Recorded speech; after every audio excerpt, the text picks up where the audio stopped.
Ça va du choix d'une simple chemise aux cours magistraux de stratégie électorale. Nous vous invitons maintenant à suivre nos hommes politiques dans leur quête de séduction. Un reportage de Serge Chimino, Jean-Jacques Cross et Patrick Goupillon.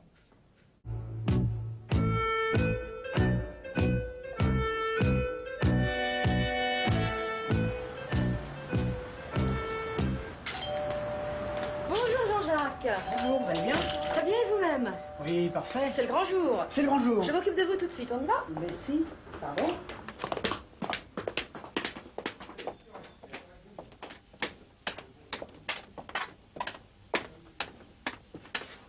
Vous trouvez comment? Vous avez vu, je me suis préparé. Vous êtes très bien, vous êtes un homme élégant, manifestement vous avez une bonne silhouette, mais pour une première conférence de presse, là, à mon avis, il va falloir revoir des petites choses.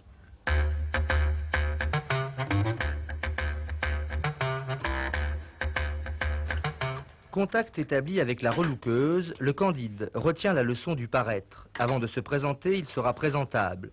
Costume sur mesure aujourd'hui, avant les faux plis de demain, pour un jour qui sait finir en pièces.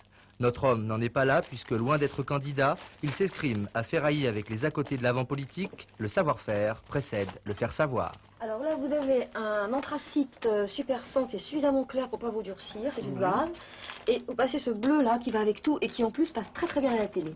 D'accord. Voilà, après je vous donnerai les détails, hein, comment on peut D'accord. l'articuler.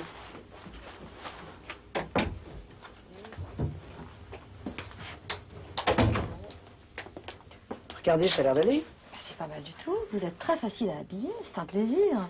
Mais vous n'avez pas peur que le gris, ça fasse un peu homme politique, quoi? Écoutez, si les hommes politiques portent du gris, c'est pas par hasard, c'est une couleur de crédibilité, c'est une couleur professionnelle, c'est une couleur sérieuse, qui inspire confiance. Parce que vous avez déjà vu des banquiers en rose bonbon.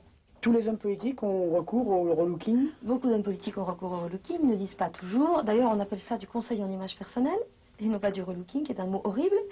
Et puis, regardez bien autour de vous, certains ont vraiment beaucoup changé ces derniers temps à l'approche des élections. Il y a un look droite et il y a un look gauche. Disons que ça commence à s'estomper, mais c'est vrai que ceux qui se présentent à droite ont un côté propre sur soi, le gendre dont la France rêve, qui est quand même évident. Regardez Noir, regardez Baudis, comme des hommes élégants. Monsieur Chirac aussi est un homme élégant. Et le look gauche, il était quoi? Bah, le look gauche, il était un petit peu plus laissé aller, il était un peu barbu à une époque, il était un petit peu plus décontracté, mais il commence maintenant à...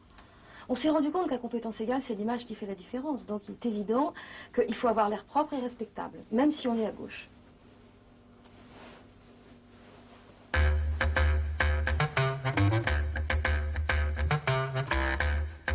Ça va du choix d'une simple chemise aux cours magistraux de stratégie électorale. Nous vous invitons maintenant à suivre nos hommes politiques dans leur quête de séduction. Un reportage de Serge Chimino, Jean-Jacques Cross et Patrick Goupillon.